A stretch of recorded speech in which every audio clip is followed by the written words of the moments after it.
우크라이나 전쟁을 열심히 공부한 중국이 무려 13,000개의 위성을 쏘아올릴 계획입니다. 우크라이나를 도우며 위력을 과시하고 있는 일론 머스크의 스타링크 위성을 공격할 가능성도 있다고 합니다. 최근 대만이 스타링크를 도입할지도 모른다는 소식이 전해진 가운데 중국이 맞불 작전을 펴는 것으로 보입니다. 지난 6일 워싱턴 포스트는 우주 패권을 놓고 미국과 경쟁 중인 중국이 중국판 스타링크 구축 사업인 고왕 프로젝트에 박차를 가하고 있다고 전했습니다. 중국은 2021년 6월 고왕 프로젝트를 발표했는데요. 구체적인 프로젝트 추진 방식과 일정 등은 알려지지 않았지만 스타링크가 저궤도를 장악하기 전 방어하겠다는 의지를 보여준 것으로 평가됩니다. 스타링크는 일론 머스크가 이끄는 스페이스X의 위성통신 사업입니다.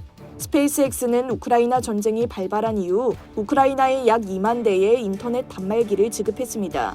이 덕분에 러시아의 침공으로 인터넷과 전력 등 기관망이 파괴된 상황에서도 우크라이나 정부와 군은 스타링크 인터넷망을 제공받을 수 있었습니다.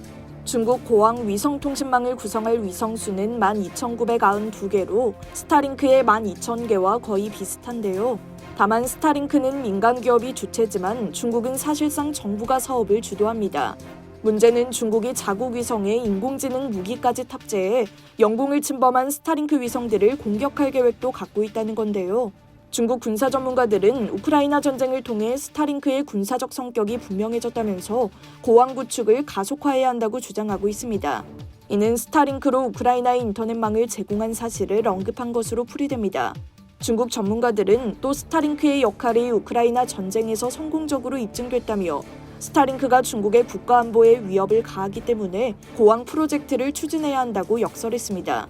이런 가운데 중국의 저궤도 위성 발사는 기하급수적으로 늘어날 것이라는 전망이 나오는데요. 중국 위성 산업을 추적하는 조사업체 오비털 게이트웨이 컨설팅의 설립자 블레인 커시오는 올해 중국이 수십 개의 저궤도 통신 위성을 발사할 가능성이 상당히 높고 내년에는 수백 개를 발사할 수도 있다고 추정했습니다. 하지만 중국의 기술력은 떨어지는 것으로 알려졌습니다. 중국 국영항공우주과학기술공사의 자회사인 시안항공우주동력연구소는 지난해 9월 자체 개발한 재사용 가능한 액체연료 로켓 엔진 시험 비행에 성공했다고 발표했지만 엔진 성능은 스페이스X에 크게 못 미친 것으로 밝혀졌습니다. 이상 여의도튜브였습니다.